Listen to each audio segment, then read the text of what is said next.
नमस्कार, प्रियाज रसोई मराठीमध्ये आपले स्वागत आहे।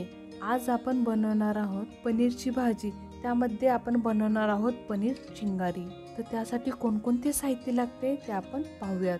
250 ग्राम पनीर घेतले आहे, बारीक चिरलेला कांदा घेतला आहे, एका टोमॅटोची प्युरी करून घेतलेली आहे। मसाल्यांमध्ये घेतलेले आहे अर्धा चमचा धने पावडर, अर्धा चमचा लाल तिखट, अर्धा चमचा हळद, अर्धा चमचा गरम मसाला, अर्धा चमचा जिरे पूड, तमालपत्र, चवीनुसार मीठ आणि अर्धा चमचा जिरे, अर्धा चमचा आलं लसूण पेस्ट घेतलेली आहे आणि छोटा ग्लास दूध घेतला आहे। चला तर मग आता आपण सुरुवात करूयात। सर्वात आधी आपण मिक्सरच्या भांड्यामध्ये पनीरचे जे 4 ते 5 पीस साईडला काढले होते ते दुधासोबत बारीक करून त्यांची पेस्ट बनवून घेणार आहोत।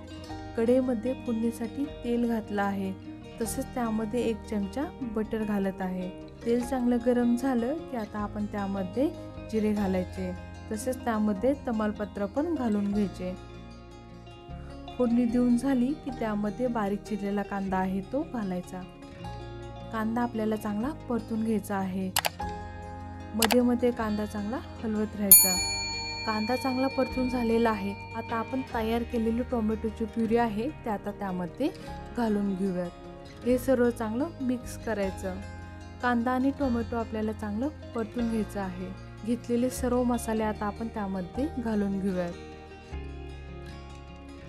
हे सर्व चांगलं मिक्स करून झालं की तयार करून ठेवलेली प्युरी आहे ते आता आपण त्यामध्ये घालून घेऊयात। भाजीला चांगली उकळी येत आहे तोपर्यंत आपण आता पनीर फ्राय करून घेऊयात। पनीर मध्ये थोडंसं लाल तिखट, हळद आणि चवीनुसार थोडंसं मीठ घालत आहे। हे चांगलं मिक्स करून घ्यायचं। पॅन मध्ये तेल गरम झालं की त्यामध्ये आता पनीर घालून घेऊयात। पनीर जास्त वेळ फ्राय करायचे नाही, नाहीतर ते चरबट लागते। 2 ते 3 मिनिटच आपल्याला पनीर फ्राय करून घ्यायचं आहे। तुम्ही पाहू शकता ग्रेव्हीला किती छान कलर आलेला आहे। आता आपण त्यामध्ये पनीर घालून घेऊयात।